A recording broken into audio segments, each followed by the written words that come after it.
O antagônico desse domingo conversa com André Cavalcante, advogado.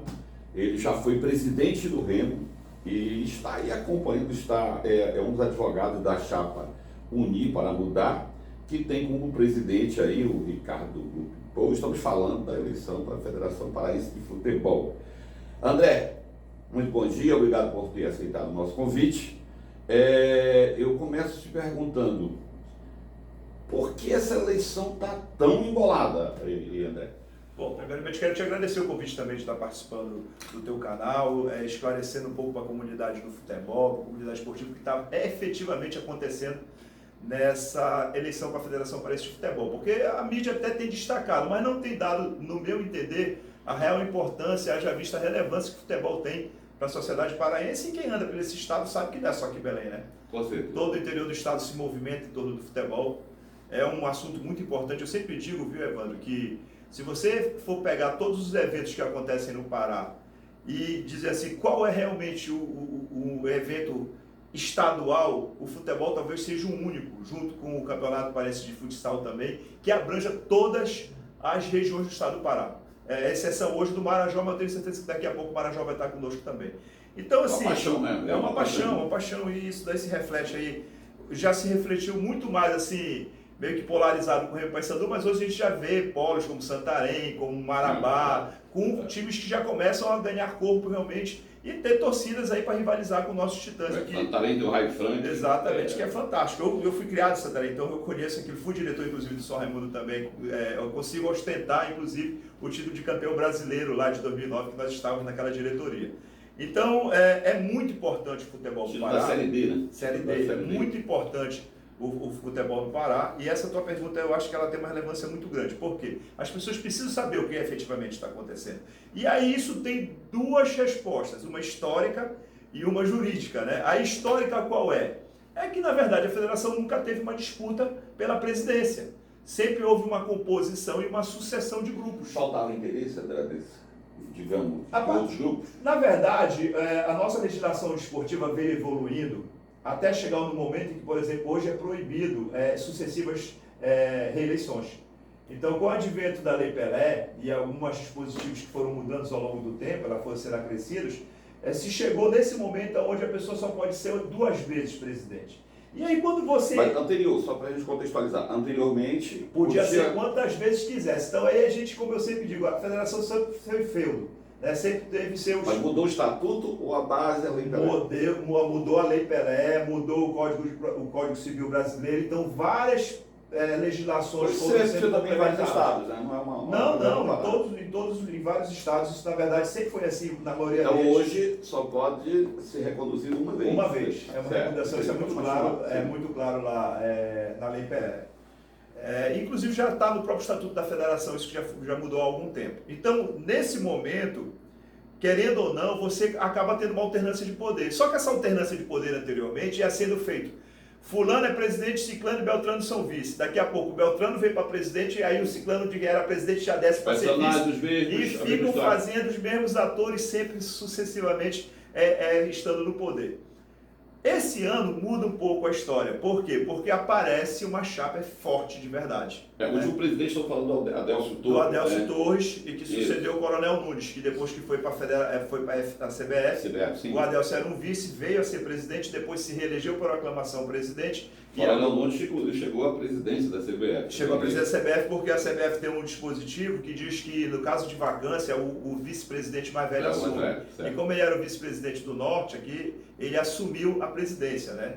E assim, dentro da CBF, o Coronel Nunes fez um trabalho que a gente tem até que elogiar, porque querendo ou não, foi alguém que saiu aqui de dentro do futebol paraense e assumiu esse cargo. Então a gente não pode também... O cargo mais alto. Né? Exatamente, a gente não pode também fechar os olhos para algumas situações como essa, mas no nosso entendimento, no Pará já era necessário nós termos uma alternância efetiva de poder. E por isso que surge o Ricardo Lupipow aí como uma alternativa.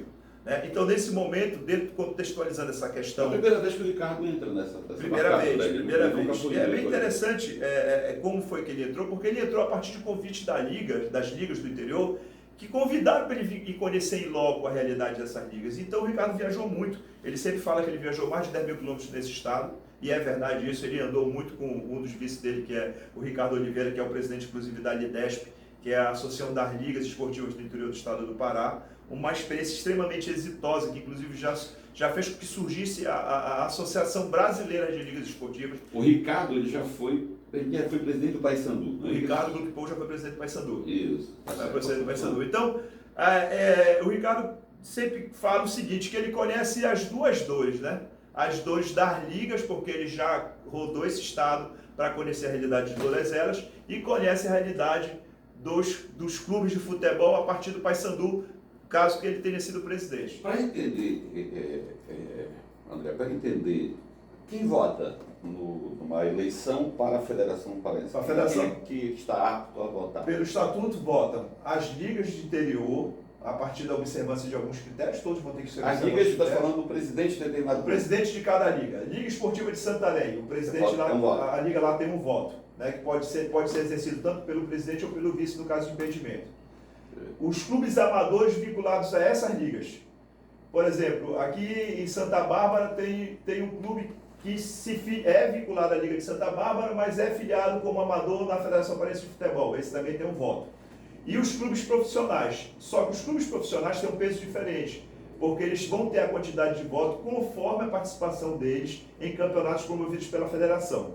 Esse ano, por exemplo, 2021, a gente sempre tem que falar de 2021 porque o período estatutário dessa eleição é 2021 e não 2022. Verdade. Então, uma questão, uma eventualidade, a eleição vai ocorrer em 22, mas ela tem que ser aferida às condições de voto em 2021 e a Justiça já se manifestou em relação a isso. Então, os profissionais, então, essa questão. A gente está brigando ainda, porque eles insistem ainda e daqui a pouco eu te explico o porquê. Então, os profissionais, esse ano a Federação, em 2021, promoveu o campeonato principal, que é o profissional, o feminino, principal também, o sub-20 e o sub-17. Então, são 4 votos. Times como o Clube do Remo, o Paysandu, o Tapajós, o Águia de Marabá, todos esses têm 4 votos, porque eles participaram... É diferenciado. Eles têm um peso diferente, eles participaram das 4 competições. Então, profissionais, eles têm no mínimo 1 voto e no máximo 4 votos esse ano. Entendi. Entendeu? Então, estamos falando aí de quantos votos? Se for pegar nesse balaio todo. Aí nós vamos entrar, talvez hoje seja a grande discussão dessa eleição, o grande ponto de discórdia. Por quê? A eleição estatutariamente na federação, ela é prevista para o último semestre anterior ao fim do mandato. Todo fim do mandato da federação acaba em janeiro. Então, como o mandato do Adelcio acabar em janeiro de 2022, ele tinha que ter feito a eleição no segundo semestre de 2021, ou seja, de julho a dezembro. Certo. Houve uma série de protelações aí, uma série de problemas, né? E ele só chamou essa eleição em 28 de dezembro. Né? Quando ele chamou a eleição dia 28 de dezembro, ele publica um edital de convocação. Ou seja, já vai para outro ano. Né? Exato. Não, dia 28, ia ser dia 28. Só que ele publicou o edital de convocação uma vez no Jornal de Grande Circulação, assinou o edital e publicou. Então, só para eu entender esse parágrafo, tem que realizar a eleição no segundo semestre, ou é só chamar pelo menos a eleição? Não, tem que realizar no segundo, porque aí você... Mas isso que eu estou falando, não daria mais tempo, 28 de dezembro. Não, chamaria a eleição dia 28, daria tempo de fazer ela conforme o Estatuto prevê. Até o dia 28? Daria... Sim, a eleição ia ser dia 28, na verdade ela entendi. É chamada antes para culminar em 28. Entendi. Tá? Então aí, e ele tomaria posse, o novo eleito aqui tomaria posse até 10 de janeiro. É isso que diz o Estatuto. Só que o Adelcio comete os erros no momento de convocar essa eleição. Qual o erro que ele comete, crasso? Ele assina o edital de convocação, tá? E ele só publica uma vez o edital no Jornal de Grande Circulação. Enquanto que a Lei Pelé, segundo a interpretação da Justiça, determina que quem tem que assinar o edital de convocação é a Comissão Eleitoral Apartada, prevista no inciso 6º do artigo 22 da Lei Pelé, e tem que publicar 3 vezes, conforme diz o inciso 2º do artigo 22 da Lei Pelé. Então aí, nesse momento, mas mesmo assim começa o processo todo. Agora, só lembrando, eu tenho que interromper algumas vezes, nessa história, nesse período, eram 3 chapas, 4 chapas. Sim, inclusive o Adelcio queria ser presidente. Né? Aí se articulam 3 chapas. A primeira, uma chapa do próprio Adelcio, A Se gerou muita discussão, obviamente. Exato, porque inclusive tinha uma discussão se ele poderia ou não se reeleger, porque no nosso entendimento ele já tinha tido uma reeleição, mas enfim. A primeira chapa do Adelso, de situação, a segunda chapa de situação, que é do Paulo Romano, porque ele é vice do Adelso, a gente não pode esquecer disso, ele é vice do Adelso. E a terceira chapa, que é a de oposição pura, que é cabeçada pelo Ricardo Luque-Poh. No momento de convocação dessa eleição, também, conforme prevê o estatuto, você tem que mandar uma lista preliminar das entidades que estariam aptas a votar.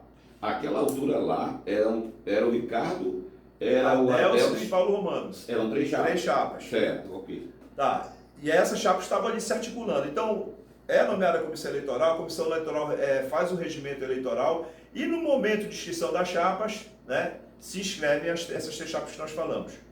No Estatuto da Federação há uma cláusula de barreira. Qual é essa cláusula de barreira? Que só pode se inscrever, só pode ser deferida a inscrição da chapa que tiver no mínimo 25% de apoio das entidades aptas a votar naquele momento. Lembra que eu disse, no momento que ele solta o edital de convocação, ele já coloca uma lista prévia de quantas entidades estariam aptas a votar, e ali estava em torno de 127, salvo engano, 127 entidades, tá? Então o Paulo Romano não atinge esses 25%. E aí no momento, todas as chapas sofrem impugnação. 30, 40, né? Nesse momento o Paulo Romano não atinge o percentual, não consegue superar a cláusula de barreira, é alijado do processo, e é deferido o registro apenas de 2 chapas, que é a do Adelso e do Ricardo. Certo. Vendo que ele não ia conseguir participar dessa eleição, o que o Paulo Romano faz? Pega uma liga que é aliada dele, isso a gente pode dizer muito claramente, porque toda vez que você vai se inscrever, você tem que apresentar justamente essas concordâncias expressas, esses apoios de forma escrita. Então a Liga de Castanhal era uma apoiadora dele. Você está dizendo que ele continuou brigando. Continuou brigando, mas não diretamente, porque o que ele fez? Ele pega uma liga apoiadora e essa liga entra com uma ação pedindo a anulação da eleição por conta daqueles erros que eu falei aqui atrás. Certo. Consegue uma liminar na noite véspera da eleição. A eleição seria dia 28, no dia 27 à noite, já com quase todos os presidentes de liga e clubes do interior em Belém. Ele consegue uma liminar suspendendo a eleição. Veja que eu estou falando, suspendendo, ele não anulou. Essa suspensão foi quando, André? Dia 27 à noite. Não, dia 27 de dezembro. Véspera da eleição, que seria dia 28. Certo. Nessa decisão, a desembargadora fala o seguinte, que ela estava suspendendo porque foi publicado apenas uma vez e que existiam 2 ligas que estavam de forma irregular na lista. Só que quando eles agravaram isso, porque isso não conseguiu eliminar direto, foi a partir de um agravo de instrumento, que é o recurso que vai para o tribunal, eles já tinham conhecimento que essas 2 ligas que ele alegavam tinham saído já da lista. Tinha tido impugnação, inclusive a própria Liga de Castanhal tinha impugnado uma delas, que era a Liga de Viseu, e já tinha saído lá, mas mesmo assim eles insistem com essa tese para conseguir essa liminar e conseguem. Então nesse momento se suspende a eleição e fica uma indefinição. Por que fica uma indefinição? Porque o Adelso continua presidente, já passa do período em que o novo tinha que assumir e cria-se ali um imbróglio jurídico. O que o Adelso faz? O Adelso pega o Estatuto da Federação, num artigo que não tem muito a ver com essa questão de vacância por conta de não realização de eleição, e entrega a federação para o filiado mais antigo, que no caso é a Tuna Luz Brasileira, e quem assume é a presidente da Tuna Luz, por óbvio, a doutora Graciete Maueste. Né? E aí o que a doutora Graciete Maueste faz? Por esse próprio artigo ela teria 8 dias para chamar a eleição, mas ela não chama a eleição em 8 dias. Ela convoca uma nova comissão eleitoral, coloca à frente o doutor Barra Brito. E o doutor Barra Brito, junto com seus pares de comissão, publica uma nova resolução eleitoral. E publicam também um novo edital. E repetem o mesmo erro que o Adelso fez aqui assinando o edital. Eles botam a dona Graciete para assinar o edital. Como jurídico da federação, nós enviamos um documento para eles dizendo, amigo, vocês estão cometendo o mesmo erro, está aqui a decisão do agravo. Ela não pode assinar o edital. Quem tem que assinar é você, Barra Brito, como presidente. Ainda colocamos lá embaixo o seguinte, que se aquela gerar nova nulidade, nós iríamos pedir ressarcimento do dinheiro que a chapa gastou por conta da insistência no erro. Realmente é um tema que não se esgota, pode ser chamado de balaio de gato. Balaio de gato, porque tem muitos anúncios aí que eu já estou pulando muita coisa, muito detalhe. Não, eu sei, só um instante. A gente realmente é um tema apaixonante sobre futebol. A gente retorna daqui a pouco.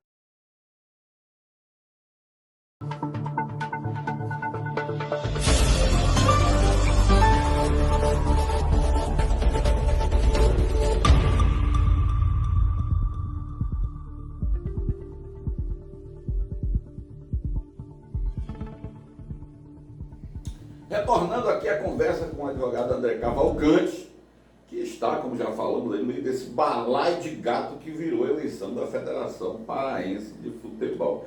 Estavas falando a partir da posse da presidente interina, pode-se dizer assim. Interina. E agora, André, qual o passo para daqui para a eleição? Como é que tu está vendo essa caminhada daqui para lá? Tu acha que vai ter atropelo? Será que dessa vez vai? Olha, o grande momento que nós temos que discutir, a grande questão de vital importância para essa eleição, se chama colégio eleitoral. Por que colégio eleitoral? Porque te lembra que eu te falei que lá em 2021 foi publicada uma lista prévia de votantes, que depois passou por todo o processo de análise das impugnações e se fechou a lista definitiva, no dia 24 de dezembro, onde já estava definido quem era liga que iria votar, clube amador que iria votar e clube profissional que ia votar. Ali tinha algo em torno de 127 ligas, entre ligas, clubes e profissionais e amadores. Quando a Graciete nomeia a nova comissão eleitoral, essa nova comissão eleitoral, a contrário senso de qualquer um que analise isso, entende que se trata de uma nova eleição. E o que ela faz? Ela determina que a federação forneça uma nova relação de votantes. Agora aí vem um detalhe importante, Evandro. Uma manobra, André? Uma manobra, porque a eleição, ela é para a sucessão dos 4 anos anteriores. Ou seja, você estabelece o direito de voto, não é na data da eleição que foi prorrogada, mas na data da eleição estatutária, que seria no segundo semestre de 2021. Até ali, todo mundo que vai votar tem que estar definido. Porque, por exemplo, uma entidade, para votar na eleição da federação, você tem que ter no mínimo de 1 ano de filiação. Vamos dizer que uma entidade complete um ano de filiação em janeiro de 2022. Lá naquele momento estatutário que ele teria que votar, essa entidade teria direito a voto? Não, né? Porque não teria 1 ano. Então é ali que você estabelece. Então quando eles estendem isso para 2022, muita coisa aconteceu até lá. Alguns critérios podem não ter sido observados naquele momento. E o pior disso tudo, tu não vais acreditar, Evandro, que foi dado o poder de decidir quem vota ou deixa de votar para um dos vices hoje do Paulo Romano, que anteriormente era do Adelso Torres, que é o Mário Gugu, que é o diretor do Departamento de Futebol do Interior. Ele está participando do jogo. Ou seja, tu deu o galinheiro para a raposa tomar conta. Por quê? Aqui nesse momento, quando eles escreveram as 3 chapas, lembra? Lembra que eu falei que todas têm que botar no mínimo 25% de chapas apoiando, a partir de uma declaração expressa? Sim. Então todo mundo aqui nesse momento em 2021 descobriu quem apoiava quem. Então o que o seu Mário Gugu e seus asseclas lá da federação fazem? Ele vai direto nos apoiadores da chapa do Ricardo. E tira do processo 47 ligas. A maioria delas, assim, 98%, que tinham assinado apoio para o Ricardo. Obviamente que vocês não aceitaram esse relato. E aí nós começamos inicialmente a debater internamente com as impugnações que eram necessárias. E o pior é que eles tiraram e não disseram por que tiraram. E aí nós fizemos os procedimentos, os expedientes adequados a partir da resolução eleitoral dessa nova comissão, dizendo, olha, nós não podemos nos defender se a gente não sabe do que a gente está sendo acusado. E em vez de eles disserem, olha, informe porque a Liga de Marapani está fora, eles disseram não, façam, e a gente fez uma defesa genérica, mostrando que em 2021, na data estatutária da eleição, aquelas entidades estavam dentro do que o estatuto prevê. Mas André, mas deixa eu só te completar. Aí sabe qual foi a resposta da Comissão Eleitoral? Que eles não tinham a licença de 2022, sendo que a licença ainda está em período de ser tirada. E quem é que dá a licença? É a federação. Quem a federação está apoiando já que tem diretor, tem assessor de presidente, tudo como candidato. Ou seja, meu amigo, isso é uma das coisas mais horrorosas que eu já vi na minha vida. Bizarro, como advogado. né? Bizarro, estapafúrdio. É um negócio realmente que serve de risada. E daqui a pouco eu vou te contar uma história que eu escutei lá no STJD em Minas Gerais, quando eu fui fazer uma defesa lá, que diz realmente o que é o nosso futebol hoje.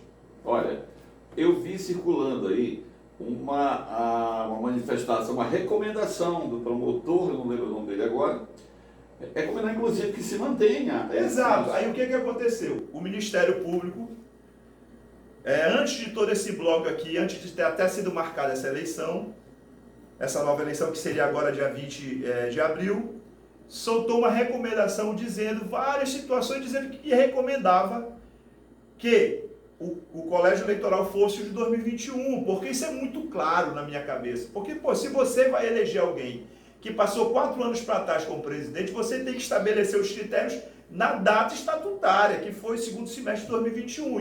E o Ministério Público entende dessa mesma forma e recomenda para a Federação. A Federação não atende o Ministério Público, o Ministério Público não acatou, e o Ministério Público entra com uma ação de obrigação de fazer, pedindo para que a Justiça determine que seja o colégio eleitoral de 2021. Pediu uma liminar nesse sentido? Pediu liminarmente, só que como ele colocou o Estado do Pará como um dos interessados por conta das verbas que é dada do Campeonato Paraense, a juíza primeiro pediu para que todos os envolvidos se manifestassem para depois ela decidir. Quando o Estado do Pará vem e declina do interesse direto na causa, esse processo ainda vai ser redistribuído para uma vara comum. Ela sai da fazenda para uma vara comum. E aí a gente não tem ainda uma decisão dessa aqui. Mas só que agora, recentemente, essa semana, lembra que eles entraram com aquela ação de anulação da primeira eleição, e só foram conseguir o efeito suspensivo no dia 27 de dezembro, num agravo de instrumento? Então esse agravo que suspendeu a eleição, nós pedimos que o Ricardo pediu que o desembargador responsável modulasse os efeitos. Ou seja, não bastava ele dizer, olha, está suspensa a eleição, ele tinha que dar um rumo para a eleição. Tinha que dizer, olha, pode fazer a eleição desde que corrija os erros, pode fazer a eleição com o colégio eleitoral antigo ou com o colégio eleitoral novo. Então a gente pediu para ele modular esses efeitos. E ele modulou da seguinte forma, dizendo que de fato estava errado a doutora Graciete ter assinado o edital de convocação, que quem devia assinar era a comissão eleitoral e que por isso devia ser republicado o edital 3 vezes, é que o colégio eleitoral tinha que ser o de 2021. E suspendeu essa eleição no dia 20 de abril. Diante de tudo isso, André, é obviamente que falta bom senso, né? Porque para recorrer à justiça, todo mundo perde tempo nessa história, né? Você perde tempo. E quando os próprios clubes não se entendem, não se chega a um consenso, olha, é uma eleição, não é verdade? Pô, aí você tem alguns aspectos, por exemplo, os clubes, eles até entendo não se envolverem tanto nisso, porque é uma questão, uma briga de poder que mais cedo ou mais tarde um vai ganhar, e aí tu sabe que tem essa situação que todo mundo fica na cautela para querer não se envolver numa briga. A situação de hoje é a oposição. Exatamente. E aí eu até entendo esse momento de dar uma segurada nesse desenvolvimento. Mas o que eu digo é que o grande problema aqui não é das chapas, mas é de quem está à frente da federação. Por que isso? Porque você sabe que hoje, por exemplo, o governo investiu algo em torno de um pouco mais de 10 milhões, segundo o dado dos jornalistas lá de Filho, nesse campeonato paraense de futebol. Esse dinheiro é dinheiro do povo, é dinheiro público. Ele tem que atender critérios, ele tem que ter segurança jurídica para ser investido. Hoje não se sabe se a doutora Graciete tem essa legitimidade para estar à frente da federação. Porque lembra que ela está lá, era para ela estar lá apenas por 8 meses, presidente da turma brasileira. Então a gente fica assim, incrédulo com algumas coisas que a gente vê, como por exemplo essa questão de repetir um erro que está na decisão, dizendo que a eleição de 28 de dezembro de 2021 foi suspensa porque o senhor Adélcio Torres assinou o edital de convocação. E aí, para a nova eleição, ela vai e assina também. Então, para mim, é um erro. Comete o mesmo erro. Comete o mesmo erro, uma coisa absurda que vai trazer, vai ser mais tarde um reflexo desastroso para o nosso futebol. Agora, hoje, e como desastroso e como? Hoje, André, o que está acontecendo? Está seguindo, a campanha está acontecendo, né? Mas ao mesmo tempo uma decisão da justiça pode mudar todo o jogo, é isso? Está se desenvolvendo dessa forma. Como existem várias liminares aí correndo, elas são decisões provisórias, né? Elas podem ser mantidas ou não. Por exemplo, dessa decisão que suspendeu a eleição do dia 20/4, a federação entrou com o chamado agravo interno para tentar modificá-la. Eu entendo que não há por que modificá-la, porque de fato ela está baseada em erros, que foi a questão da assinatura do edital pela presidente da federação, e principalmente por estar desconsiderando entidades que estão legitimadas para votar. Hoje qual a data marcada para a eleição? Bom, a data era 20 de abril. Como o desembargador Amilcar Guimarães suspendeu essa eleição, mas ele disse também que tem que ser realizada em até 30 dias após a cientificação da federação dessa decisão. E a federação já foi cientificada porque ela entrou com esse recurso. Então ela fez a intimação foi espontânea, né? Ela compareceu aos autos. Se recorreu, né? Exato. Então a partir de segunda-feira começa a contar o prazo de 30 dias. Então segunda-feira vai ser dia 18. Tá 18 vai de ser maio. dia 18. Então até 18 de maio tem que ocorrer a eleição. Até 18 de maio. Como é que fica, André, nesse caso, por exemplo, nesse vai e volta, o mandato, só para que as pessoas entendam, o mandato, ele começa a contar a partir da posse ou vai contar no período em que terminou o mandato do Adelso? Essa é uma boa pergunta. Eu entendo a priori, tá, que esse mandato ele já perde todo esse período.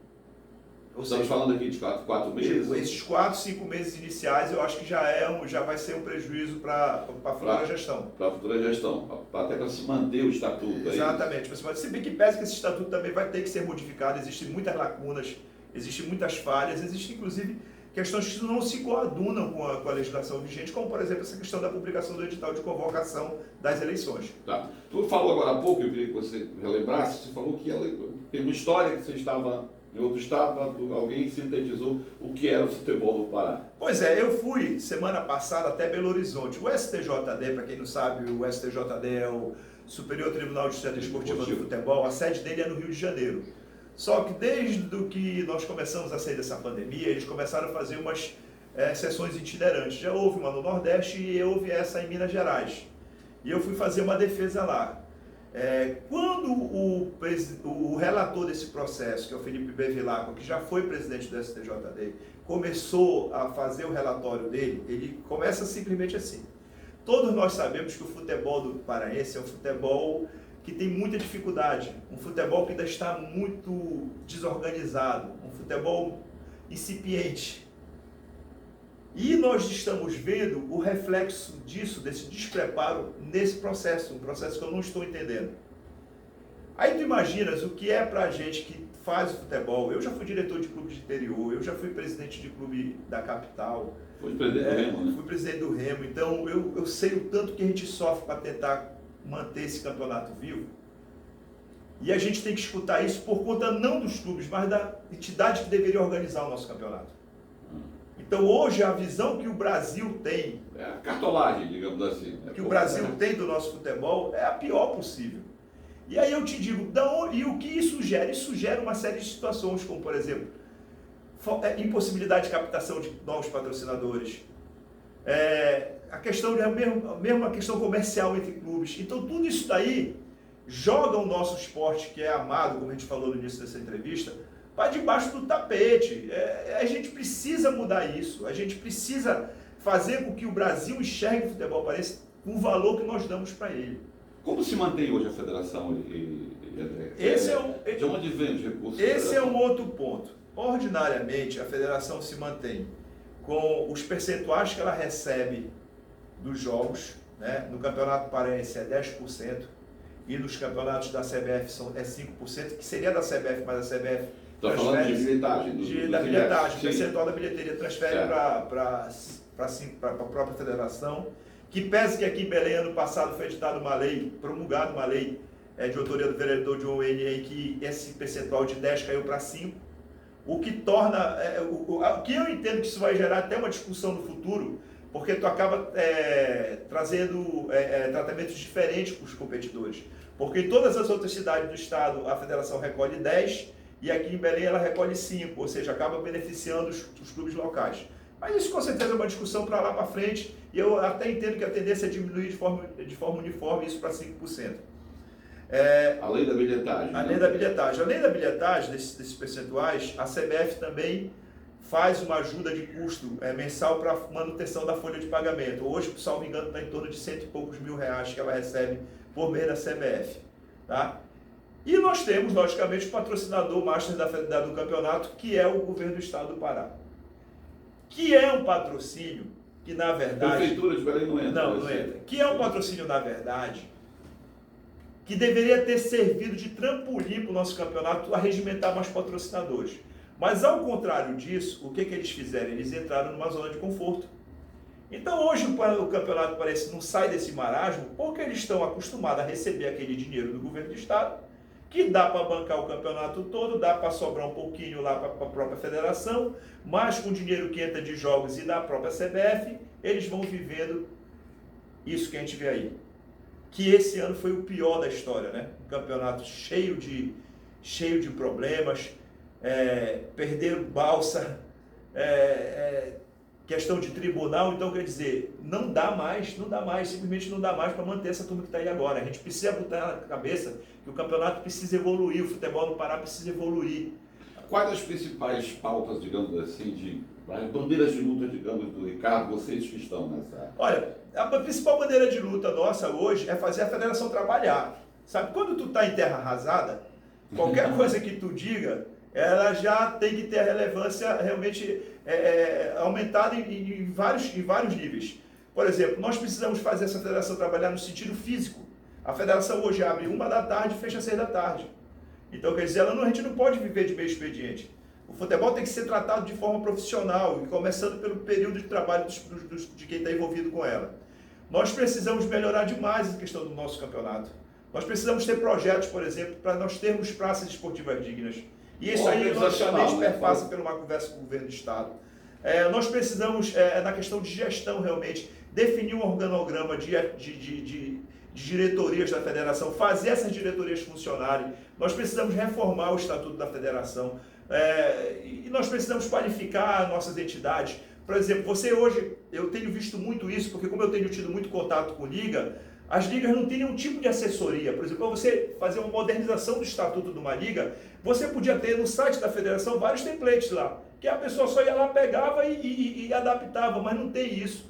A federação hoje não faz um trabalho de qualificação efetiva dos gestores de futebol, dos gestores realmente administrativos das entidades, seja de clubes, seja de... A federação hoje não tem dados.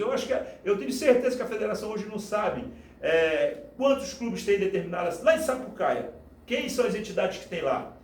Quantos clubes amadores? Quem efetivamente participa do campeonato? Qual é o apoio financeiro que é dado para essas entidades? Como é que é feita a questão de uniforme, de bola? Então, coisas básicas hoje não se tem conhecimento. Então, é um grave problema de gestão. Você está falando terrível, gravíssimo problema de gestão. A gente realmente não sabe. Para você ter uma ideia, hoje não se sabe quem é o presidente da federação. Se era o Adelso que foi prorrogado, se é a Graciete que assumiu como interina. Não se sabe. Então hoje é isso, a federação é isso que falou agora no balaio de gato. Retomando aqui essa agradável conversa com o André sobre essa confusão que está a eleição da Federação Paraense de Futebol. André, chegou aquele momento que você vai resumir, eu vou te dar os nomes e você vai resumir uma frase, o que você pensa sobre isso. Paulo Romano. O Paulo já deu a contribuição dele. Eu entendo que é chegado o momento de nova liderança surgir. Ricardo Luque Paulo. Ricardo é um cara qualificado, que mesmo sendo adepto de um time que é adversário do meu, mas é uma pessoa que me mostrou na convivência, nas propostas e no caráter realmente, que é uma pessoa que vai fazer uma gestão que não vai levar isso em consideração e tem muito a contribuir para o nosso futebol. Coronel Nunes. Coronel Nunes é outra pessoa que deu essa colaboração com o futebol. Nós não podemos dizer que ele não foi importante para o nosso futebol, teve a sua importância na interiorização do futebol, na chegada à presidência da CBF, mas também, como eu disse em relação ao Paulo Romano, é momento de se abrir as portas para uma nova liderança. Pro novo, né? Adélcio Torres. Bom, o Adélcio saiu do cenário, né? Preferiu viver a vida dele, eu acho que ele teve uma decisão certíssima. Ficou aí 6, 7 anos no poder da federação e também é hora de dar espaço para novas pessoas. Graciete Mauete.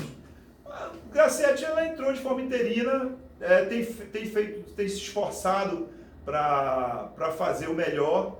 Entendo que cometeu alguns erros, principalmente na condução dessa eleição, e isso já está aprovado, inclusive, por decisão judicial. Mas eu desejo sucesso para ela como presidente, mas lá na Tuna, onde ela foi eleita.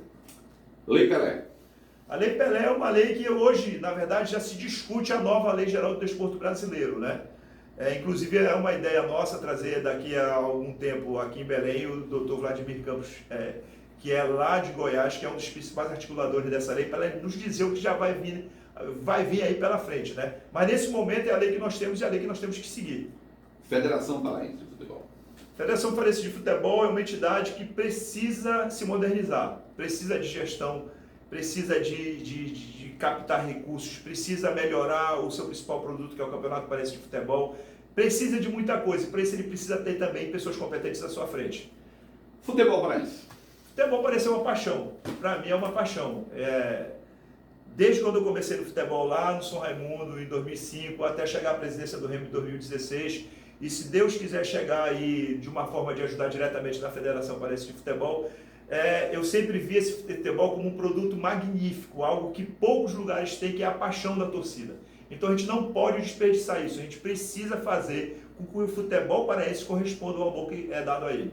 André, quero te agradecer mais uma vez a disposição de ter vindo aqui nos conceder essa entrevista, desejar, obviamente, sucesso nessa empreitada aí que promete, tomara que essa eleição aconteça logo, mas promete outros capítulos. E quero deixar agora para você dar suas considerações finais para quem está nos assistindo. Pois é, a gente tentou aqui colocar para essa bela entrevista que o Evandro fez conosco aqui algumas informações que eu julgo importantes da sociedade para saber. Muitas pessoas acham, Evandro, que por se tratar de uma eleição de entidade, que só entidades votam, não é necessário se prestar conta para a sociedade geral. Eu penso totalmente ao contrário. Eu acho que a sociedade, a partir dos fãs do futebol, é o principal produto no sentido de para quem a gente oferece o produto, que é o Campeonato Paraense de Futebol. Então ela precisa sim saber de tudo que está acontecendo. E a gente tem tentado fazer isso, inclusive pelas nossas redes sociais particulares, mas esse momento que você nos proporcionou aqui é de extrema importância, porque as pessoas vão conseguir entender um pouco mais do que está acontecendo. Quero dizer para todos que a nossa intenção é o fazer o melhor pelo futebol paraense a partir de uma transformação na Federação Paraense de Futebol. Independente do Ricardo torcer para o Paysandu, o André torcer para o Remo, o importante é que o futebol prevaleça acima de tudo. E aí nós estamos nos dispondo a fazer isso, se Deus quiser, a partir de uma vitória na eleição que vai acontecer. Se não for nos próximos 30 dias, um momento vai acontecer. E a gente espera retribuir isso em breve para essa apaixonada torcida.